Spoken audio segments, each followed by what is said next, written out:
India TV YouTube channel को subscribe करें और बेल आइकन दबाएं। बीजेपी केंद्रीय चुनाव समिति की बड़ी बैठक, प्रधानमंत्री मोदी भी बैठक में मौजूद। बैठक में अमित शाह, राजनाथ सिंह, नरेंद्र सिंह तोमर, जेपी नड्डा भी मौजूद। असम और बंगाल से जुड़े कई बड़े नेता भी मौजूद। बैठक में सबसे पहले असम के उम्मीदवारों के नाम पर चर्चा, करीब 89 सीटों के उम्मीदवारों पर बात हुई। असम के बाद बंगाल के पहले और दूसरे चरण के 60 सीटों के उम्मीदवारों पर चर्चा। जेपी नड्डा के साथ बंगाल बीजेपी कोर ग्रुप की बैठक, उम्मीदवारों के नाम पर मंथन हुआ। बैठक में गृहमंत्री अमित शाह, कैलाश विजयवर्गीय, दिलीप घोष और शुभेंदु अधिकारी शामिल हुए। जेपी नड्डा के घर असम चुनाव में गठबंधन को लेकर भी बैठक, मुख्यमंत्री सर्बानंद सोनोवाल शामिल। जेपी नड्डा के घर की बैठक के बाद गृहमंत्री अमित शाह ने प्रधानमंत्री से मुलाकात की। 7 मार्च को बंगाल जाएंगे प्रधानमंत्री मोदी, ब्रिगेड परेड ग्राउंड में जनसभा करेंगे। टीएमसी एमएलए हमीदुल रहमान ने दी खुलेआम धमकी, कहा ममता को जो वोट नहीं करेगा उसे चुनाव के बाद देखा जाएगा। हमीदुल रहमान के खिलाफ बीजेपी का एक दल चुनाव आयोग से मिला, टीएमसी विधायक के खिलाफ शिकायत दर्ज। बीजेपी नेता कैलाश विजयवर्गीय ने खेला शब्द का मतलब समझाया, कहा टीएमसी पोलिंग बूथ पर कब्जा करना चाहती है। कैलाश विजयवर्गीय बोले वोटरों को डराना और निष्पक्ष चुनाव न होने देना खेला होने का मतलब है। नंदीग्राम से चुनाव लड़ेंगे बीजेपी के नेता शुभेंदु अधिकारी, ममता से होगी टक्कर। कांती सीट से शुभेंदु अधिकारी के भाई दुवेंदु लड़ेंगे चुनाव, खराब सेहत के कारण चुनाव नहीं लड़ेंगे मुकुल रॉय। बंगाल बीजेपी अध्यक्ष दिलीप घोष का बड़ा बयान, कहा 2019 में हाफ और 21 में साफ के मंत्र पर चलेंगे। रसोई गैस की कीमत में बढ़ोतरी को लेकर 7 मार्च को सीएम ममता बनर्जी की पदयात्रा। बंगाल में चुनाव नहीं लड़ेंगी शिवसेना, ममता बनर्जी की पार्टी का साथ देगी। संजय राउत ने ममता को बंगाल की शेरनी बताया, कहा हमारे कार्यकर्ता ममता का समर्थन करेंगे। भाजपा में शामिल होने के बाद टीएमसी नेता सुशांत पॉल ने कान पकड़कर उठक बैठक की, कहा पाप का प्रायश्चित करना हो। बंगाल के फिल्म डायरेक्टर और एक्टर धीरज पंडित, सुभद्रा मुखर्जी ने थामा ममता का हाथ। बीजेपी नेता उषा चौधरी भी टीएमसी में शामिल। पश्चिम बंगाल की फेमस सिंगर अदिति मुंशी ने टीएमसी ज्वाइन की। टीएमसी सांसद डेरेक ओब्रायन ने उपचुनाव आयुक्त सुदीप जैन को हटाने की मांग की, जैन पर पक्षपात करने का आरोप। केरल में बीजेपी ने निकाली विजय यात्रा, तिरुवल्ला में पार्टी कार्यकर्ताओं का महंगा शो। केरल में बीजेपी का बड़ा ऐलान, मेट्रोमैन ई श्रीधरन चुनाव में बीजेपी के सीएम पद के उम्मीदवार होंगे। तमिलनाडु बीजेपी चीफ ने चुनाव आयोग से राहुल की रैलियां रोकने की मांग की, कहा आचार संहिता तोड़ने पर हो केस दर्ज। अखिलेश यादव ने गाया ईवीएम का राग, कहा समाजवादी पार्टी अगला चुनाव बहुमत से जीतकर ईवीएम से छुट्टी दिलाएगी। राजस्थान के मंत्री प्रताप सिंह खाचरियावास ने पेट्रोल डीजल पर केंद्र को घेरा, कहा केंद्र की वजह से दाम बढ़े। कांग्रेस विधायक बीके संगमेश ने कर्नाटक विधानसभा में शर्ट उतार दी, स्पीकर ने 1 हफ्ते के लिए निलंबित किया। कर्नाटक के पूर्व सीएम सिद्धरामैया ने निलंबन को एक तरफा कार्रवाई करार दिया। हुर्रियत नेता मीरवाइज उमर फारूक रिहा हुए, अगस्त 2019 से थे हाउस अरेस्ट। टैक्स चोरी के मामले में मुंबई, पुणे, दिल्ली और हैदराबाद में आईटी के छापे, कुल 28 जगहों पर रेड के दौरान WhatsApp chat, email, hard disk और 7 बैंकों के लॉकर खंगाले गए। आईटी डिपार्टमेंट को 350 करोड़ की टैक्स गड़बड़ी का पता चला। इनकम और शेयर के मामले में बड़ी हेराफेरी। तापसी पन्नू के नाम पर 5 करोड़ की कैश रिसीट रिकवर हुई। टैक्स में गड़बड़ी के और भी सबूत मिले। अनुराग कश्यप के घर दूसरे दिन भी रेड। तापसी पन्नू के प्रोजेक्ट डिटेल, आमदनी और देनदारी के बारे में सवाल पूछे गए। फिल्मी हस्तियों पर छापे के बाद राहुल गांधी का सरकार पर हमला, कहा आईटी, ईडी, सीबीआई को उंगलियों पर नचाती है केंद्र सरकार। राहुल गांधी ने कहा किसान समर्थकों पर रेड, खिसियानी बिल्ली खंबा नोचे जैसा। केंद्र सरकार के सामने मित्र मीडिया बिग्गी बिल्ली। जावड़ेकर ने राहुल गांधी को जवाब दिया, 100 चूहे खाकर बिल्ली चली हज को और रंगा सियार जैसे मुहावरे याद करने को कहा। आयकर छापों पर बीजेपी की सफाई, अगर कोई टैक्स चोरी करेगा तो आयकर हो या ईडी कार्रवाई होगी। क्षेत्रीय नीति फोरम की बैठक में कृषि मंत्री नरेंद्र सिंह तोमर का बयान, नए कृषि कानूनों से क्रांतिकारी बदलाव आने की उम्मीद। पंजाब के पूर्व मंत्री नवजोत सिंह सिद्धू ने तीनों कानूनों को असंवैधानिक बताया, कहा संघीय ढांचे और राज्य के अधिकारों पर हमला हुआ। 5 मार्च को स्वीडन के प्रधानमंत्री स्टेफन लोवेन के साथ प्रधानमंत्री मोदी की वर्चुअल समिट, कोविड और द्विपक्षीय मुद्दों पर बात होगी। भारतीय सेना ने तुर्कमेनिस्तान स्पेशल फोर्सेस को दी ट्रेनिंग, सिखाई स्काई डाइविंग और कॉम्बैट प्री ड्रिल। अच्छे जीवन के लिए रहने लायक शहरों में बेंगलुरु और शिमला अव्वल स्थान पर, ईज ऑफ लिविंग इंडेक्स जारी। क्यूएस वर्ल्ड रैंकिंग में टॉप 200 यूनिवर्सिटीज में भारत के 7 इंजीनियरिंग कॉलेज, देश में आईआईटी बॉम्बे का पहला स्थान।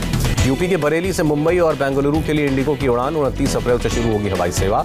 झारखंड के वेस्ट सिंहभूम में आईडी धमाका, ब्लास्ट में झारखंड जागुआर यूनिट के 3 जवान शहीद, 2 जवान गंभीर रूप से घायल। छत्तीसगढ़ के बीजापुर में आईडी ब्लास्ट, पुल निर्माण के काम में जुटा एक जवान शहीद। लखनऊ में विधानसभा गेट नंबर 7 पर एक दारोगा ने खुद को गोली मारी, दारोगा के पास से एक सुसाइड नोट मिला। सुसाइड नोट में दारोगा ने बीमारी की बात बताई, मुख्यमंत्री से माफी की अपील की, जांच जारी। ताजमहल में बम की खबर निकली फर्जी, नौकरी न मिलने से परेशान एक युवक ने किया था खून, पुलिस ने गिरफ्तार किया। बम की फर्जी खबर ने सुरक्षा बलों की परेड कराई, करीब 2 घंटे तक बंद रहा ताजमहल। सुप्रीम कोर्ट में मुख्तार अंसारी पर फैसला सुरक्षित, पंजाब सरकार ने कहा जांच के बीच में केस ट्रांसफर करना ठीक नहीं। नोएडा पुलिस ने महिला सुरक्षा मजबूत करने के लिए मांगे सुझाव, सबसे अच्छे सुझाव देने वाले को 1 दिन के लिए एएसपी बनाया जाएगा। देश में दूसरी बड़ी इकोनॉमी बना उत्तर प्रदेश, सीएम योगी ने जताया गर्व, कहा 4 साल में सरकार ने सभी संशय दूर किए। योगी ने कहा 50 लाख एमएसएमई यूनिट्स को कर्ज दिएगा, इसी वजह से करोड़ों लोगों को रोजगार मिला। उत्तराखंड में त्रिवेंद्र सरकार ने पेश किया बजट, गैरसैंण को बनाया गया तीसरा मंडल। हरियाणा में ऐतिहासिक फैसला, 50,000 से कम वेतन वाले रोजगार में 75% नौकरियां राज्य के युवकों को मिलेंगी। इंडिया टीवी से बोले मुख्यमंत्री मनोहर लाल खट्टर, हर 4 में से 3 निजी नौकरी हरियाणा के लोगों को मिलेगी। खट्टर ने कहा महाराष्ट्र, कर्नाटक, एमपी में भी रोजगार बिल, निजी कंपनियों को 3 महीने में कराना होगा रजिस्ट्रेशन।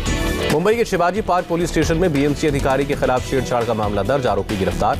दार्जिलिंग के एक होटल में आग, फायर ब्रिगेड की 3 गाड़ियों को लगाया गया। देश में कोरोना केसेस में फिर तेजी, एक दिन में 17,407 नए केस, 89 मौतें। दिल्ली के मुख्यमंत्री अरविंद केजरीवाल ने भी लगवाया कोरोना का टीका। 6 से 9 मार्च तक वर्चुअली होगा दिल्ली में विश्व पुस्तक मेला, नई शिक्षा नीति 2020 की थीम पर आधारित। यूपी में कोरोना के 119 नए मरीज, 24 घंटे में 114 लोगों ने कोरोना को हराया। केरल में कोरोना के 2,616 नए मामले, 24 घंटे में 14 मरीजों की जान गई। जिम्बाब्वे ने भारतीय टीका कोवैक्सीन के इस्तेमाल को मंजूरी दी, अफ्रीका का पहला देश।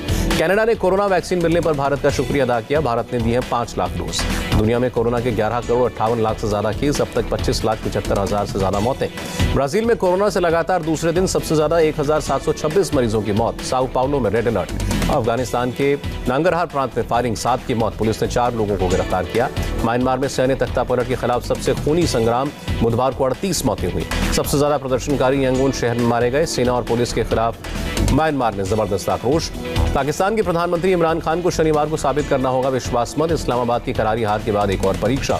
पाकिस्तान के पूर्व पीएम यूसुफ रजा गिलानी की जीत, सीनेट चुनाव में इमरान के करीबी मंत्री अब्दुल हफीज शेख को हराया।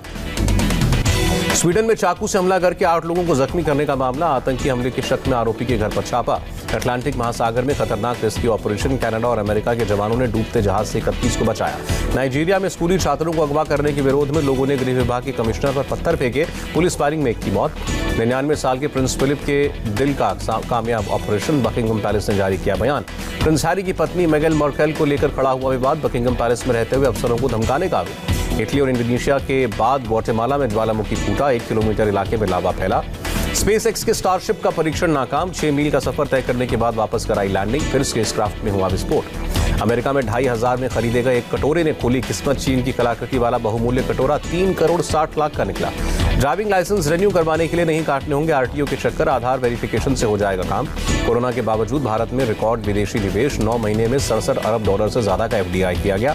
वित्तीय वर्ष 2020-21 में पीएफ पर ब्याज दरों में कोई परिवर्तन नहीं, पिछले साल की तरह ही 8.5% मिलेगा इंटरेस्ट। सोने का भाव 217 रुपए प्रति 10 ग्राम कम हुआ, चांदी 1,217 रुपए प्रति किलो सस्ती। यूएस डॉलर के मुकाबले रुपए का भाव 11 पैसे गिरा, 1 डॉलर की कीमत 72 रुपए 83 पैसे। गिरावट के साथ बंद हुआ शेयर बाजार, सेंसेक्स 598 अंक गिरकर 5,846 पर बंद। चौथे टेस्ट के पहले दिन भारत ने मैच पर मजबूत पकड़ बनाई, इंग्लैंड 205 पर ऑल आउट, अक्षर पटेल ने सबसे ज्यादा 4 विकेट लिए।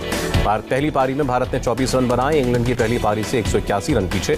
टॉस जीतकर पहले बल्लेबाजी करते हुए इंग्लैंड के ओपनर्स ने फिर किया निराश, 15 रन पर दोनों सलामी बल्लेबाज लौटे पवेलियन। कप्तान विराट कोहली और इंग्लैंड के ऑलराउंडर बेन स्टोक्स के बीच बहस, स्टोक्स ने विराट से कहा जो आपने अपनी भाषा में बोला वो मुझे समझ आया। युवराज सिंह के बाद किरण पोलार्ड ने इंटरनेशनल T20 में एक ओवर में जड़े 6 छक्के, युवराज ने पोलार्ड को दी बधाई। पोलार्ड की तूफानी पारी की बदौलत वेस्टइंडीज ने श्रीलंका को 4 विकेट से हराया, 132 गेंदों का लक्ष्य 41 गेंदों में हासिल किया। चेन्नई में महेंद्र सिंह धोनी का शानदार स्वागत, 9 मार्च से शुरू हो रहा है सीएसके का कैंप। कोरोना की वजह से पाकिस्तान सुपर लीग स्थगित, लीग के 7 खिलाड़ी कोरोना संक्रमित। और प्रधानमंत्री नरेंद्र मोदी के जीवन में बनेगी एक और फिल्म, मुख्य भूमिका में नजर आएंगे गजेंद्र चौहान। नमस्ते, मैं हूं मीनाक्षी जोशी। वीडियो और खबरों से अपडेट रहने के लिए India TV YouTube channel subscribe करें, बेल आइकन दबाना ना भूलें। जुड़े रहें इंडिया टीवी के साथ।